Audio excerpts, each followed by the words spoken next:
நிறைய பேர் உங்கள் புதிய மண் வீட்டை வந்து கட்டிட்டீங்களா அப்படின்னு சொல்லிட்டு கமெண்ட் செக்ஷனில் வந்து கேட்டிருந்தீங்க. வெறும் 40,000 ரூபா செலவில் நம்ம புதிய மண் வீட்டை ஆரம்பம் முதல் கடைசி வரை எப்படி நம்ம கட்டியிருக்கோம் அப்படின்னு சொல்லிட்டு இந்த காணொலியில் நம்ம பார்ப்போம்.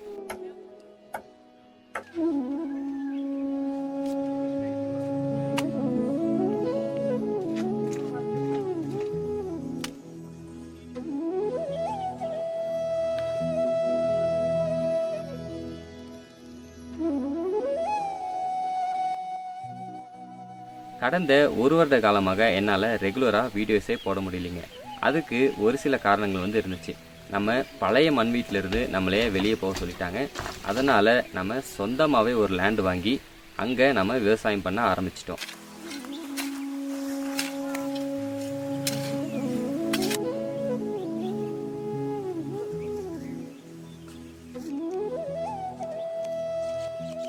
அங்கேயே நம்ம புதிய மண் வீடும் வந்து கட்டலாம் அப்படின்னு சொல்லிட்டு முடிவு பண்ணி தான் இந்த மண் வீட்டை நம்ம கட்டியிருக்கோம். அது முடிச்சுட்டு மாஸ்டர் ஷெஃப் ஷோலையும் நான் பார்ட்டிசிபேட் பண்ணேங்க. அங்கேயும் மக்களாகிய உங்ககிட்ட இருந்து நல்ல வரவேற்பும் பாராட்டுகளும் அன்புகளும் கிடைச்சது. என்னதான் நம்ம வெளியே போய் எந்த ஷோவில் பார்ட்டிசிபேட் பண்ணாலும் எவ்வளோதான் உயர நம்ம போனாலும் எண்ட் ஆஃப் த டே என்னோடய ஃபார்மில் வந்து நான் விவசாயம் பண்ணி இருக்கிறது தான் எனக்கு வந்து மகிழ்ச்சியாக இருந்துச்சு. அதனால தான் மறுபடியும் ஸ்க்ராட்ச்லேருந்து நம்ம விவசாயம் ஸ்டார்ட் பண்ணி நம்ம புதிய மண் வீடு வந்து நம்ம கட்ட போகிறோம். எப்படிப்பா வெறும் 40,000 ரூபாயில் ஒரு வீடு கட்ட முடியும் அப்படின்னு சொல்லிட்டு யோசிக்காதீங்க. இந்த மண் வீடு கட்ட யூஸ் பண்ண எல்லாமே நேச்சுரல் அப்புறம் ரீயூசபிள் ஐட்டம்ஸ் தான்.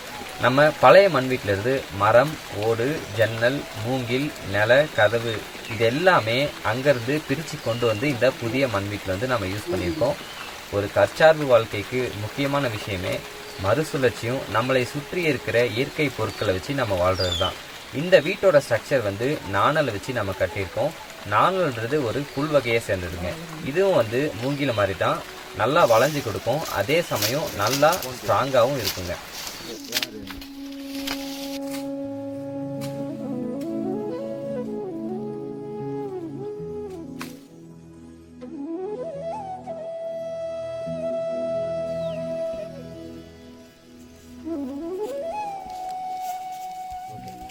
அடுத்தபடியாக வீட்டோட அளவு வந்து நம்ம எடுத்துக்கிறோம். வீட்டோட அளவு வந்து பார்த்திங்கன்னா 10க்கு 11ங்க. 10க்கு 11 அதாவது 110 ஸ்கொயர் ஃபீட் வந்து இந்த வீட்டை வந்து நம்ம கட்டியிருக்கோம். கூரையை போட்ட பின்னாடி ஓடை வந்து ஒன்றா நம்ம அடிக்கிட்டு ரூஃபை ஃபஸ்ட்டாக நம்ம முடிச்சிடறோம். ஏன் வந்து கூரையை முதல்ல போடுறோம் அப்படின்னு பார்த்தீங்கன்னா மழை பெஞ்சாலும் நம்ம உள்ளே இருந்தே வேலை செஞ்சுக்கலாம். இப்பயுமே மழை பெஞ்சிக்கிட்டு இருக்குங்க. இதே மாதிரி தான் நம்ம ஃபார்மில் எப்பயுமே வந்து மழை பெஞ்சிக்கிட்டே இருக்கும். அதனால தான் நம்ம முதல்ல வந்து கூரையை போடுறோம். ஸோ கூரையை போட்டுக்கிட்டா உள்ளே இருந்தே நாம் நனையாமல் வேலை செஞ்சுக்கலாம்.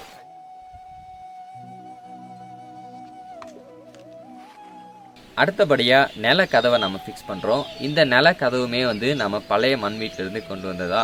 ஆல்ரெடி இந்த நில கதவு வந்து கிட்டத்தட்ட ஒரு 60 வருஷம் பழமையான ஒரு கதவு. அதையே புதிய மண் வீட்டில் வந்து நம்ம யூஸ் பண்ணிக்கிறோம்.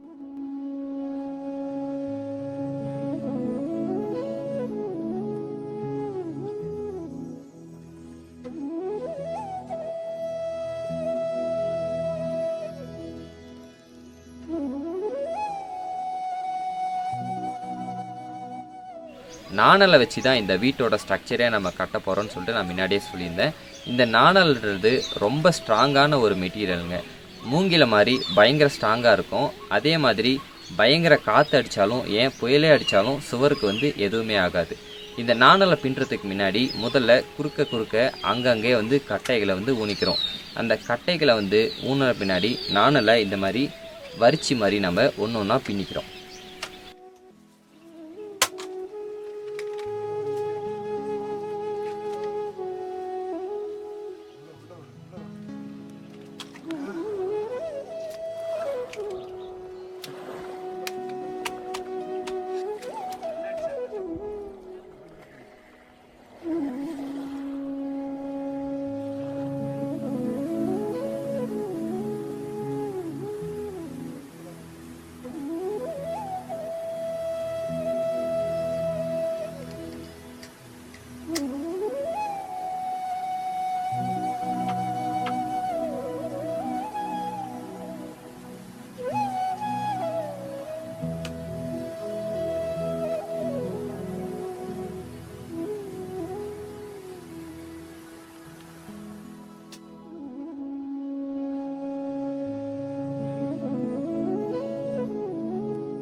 அவுட்டர் ஸ்ட்ரக்சர் வந்து ஃபுல் அண்ட் ஃபுல் நாணலை வந்து பின்னாடி உள்ளுக்குள்ளேயும் சின்ன சின்ன வேலைகள் வந்து நாம் செய்ய போகிறோம்.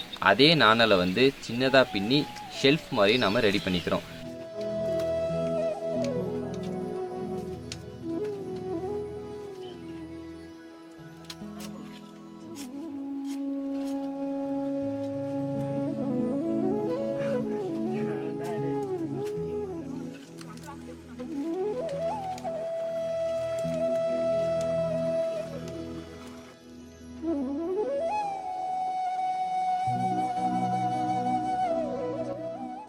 வீட்டோட ஸ்ட்ரக்சர் வந்து ஓரளவுக்கு நம்ம பின்னிட்டோம். அடுத்தபடியாக நம்ம மண் பூசுறது தான். இந்த மண் வந்து செம்மண் அப்படின்னு சொல்லுவாங்க இங்கே. இந்த செம்மண் கூட சுண்ணாம்பு, சாணம் இதை வந்து கலக்கி நல்லா மிதித்து அதை வந்து நம்ம சவுத்தில் வந்து பூசுகிறோம்.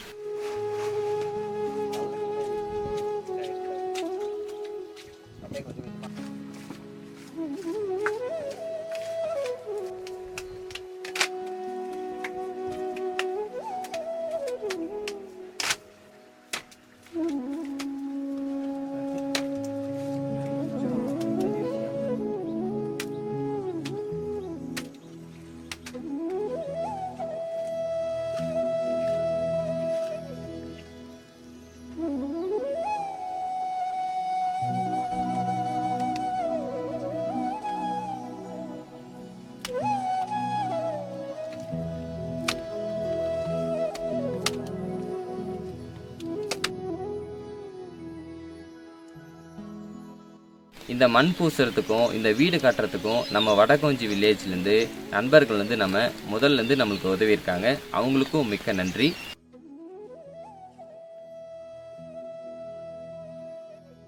மண் பூசிட்டு 4லேருந்து 5 நாள் கழிச்சு என்னன்னா உங்களுக்கு செவுத்துல வந்து கொஞ்சம் கொஞ்சமாக வந்து விரிசல் வரும். இந்த விரிசலை வந்து நீங்கள் போக்குறதுக்காக சாணத்தை வந்து அந்த விரிசலை வந்து நீங்கள் 2லேருந்து 3 டைம் வந்து நீங்கள் பூசிக்கிட்டே இருக்கணும். ஒரு வாரம் கழிச்சு வந்து பார்த்தீங்கன்னா அந்த விரிசல்கள் வந்து கொஞ்சம் கொஞ்சமாக அப்படியே கம்மியாயிரும். விரிசல்கள் கம்மியான பின்னாடி நீங்கள் வந்து கடைசியாக ஒரு லேயர் வந்து நீங்கள் மண்ணை பூசிட்டா வீடு வந்து உங்களுக்கு டோட்டலாக ஃபினிஷ் ஆயிரும்.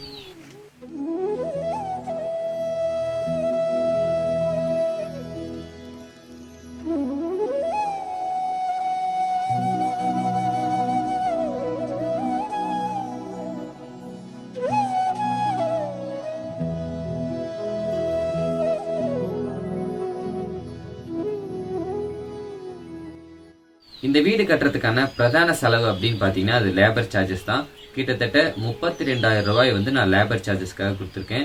பாக்கி இருக்கிற 8,000 ரூபாய் வந்து நான் வந்து இந்த டிரான்ஸ்போர்ட்டுக்காக நான் கொடுத்துருக்கேன். அதாவது மெட்டீரியல்ஸ் வந்து நம்ம பழைய மண் வீட்டிலேருந்து நான் இங்கே கொண்டு வந்து சேர்த்துறதுக்காகவும், அப்புறமா இந்த மண், மூங்கில் ஐட்டம்ஸ் இதெல்லாமே வந்து கொண்டு வந்து இங்கே சேர்த்துறதுக்காக நான் கொடுத்த டிரான்ஸ்போர்ட் வந்து கிட்டத்தட்ட 8,000 ரூபாய். வீட்டுக்கு உண்டான மெட்டீரியல்ஸ் அப்படின்னு பார்த்தீங்கன்னா 1 ரூபாய் கூட நான் செலவு பண்ணாமல் இந்த வீட்டை வந்து நான் கட்டியிருக்கேன். ஏன்னா எல்லாமே ரீயூஸ்ட் அண்டு பழைய மெட்டீரியல்ஸ் தான். நம்ம மண் வீடு கட்டுற வீடியோ பார்த்துட்டு நிறைய பேர் எங்களுக்கும் இதே மாதிரி மண் வீடு வந்து நீங்கள் கட்டி தருவீங்களா அப்படின்னு சொல்லிட்டு கமெண்ட் செக்ஷனில் வந்து கேட்குறீங்க. இப்போதைக்கு நான் இன்னொரு வீடும் கட்டிக்கிட்டு இருக்கேன். அதாவது கருங்கல், சுண்ணாம்பு, கடுக்காய் இது எல்லாமே யூஸ் பண்ணி நம்ம முன்னோர்கள் எப்படி கட்டினாங்களோ அதே மாதிரி பாரம்பரியமான பெரிய வீடு இன்னொன்று நான் கட்டிக்கிட்டு இருக்கேன். அதுக்கு உண்டான அப்டேட் வந்து நான் அடுத்து வரும் காணொலியில் வந்து நான் கொடுக்குறேன். இதன் காரணமாகத்தான் நான் வந்து வெளியே வந்து ப்ராஜெக்ட்ஸ் வந்து நம்மளால் பண்ண முடியாதுங்க. இந்த மண் வீடு கட்டுற வீடியோ வந்து கண்டிப்பாக உங்களுக்கு பிடிச்சிருக்குன்னு நான் நம்புகிறேன். இந்த மண் வீட்டில் உங்களுக்கு வேறு ஏதாவது சந்தேகங்கள் இருந்தாலும் கீழே கமெண்ட் செக்ஷனில் வந்து பதிவிடுங்க. கண்டிப்பாக நான் அதுக்கு ரிப்ளை பண்ணுவேன். அடுத்த காணொலியில் நம்ம பார்ப்போம்.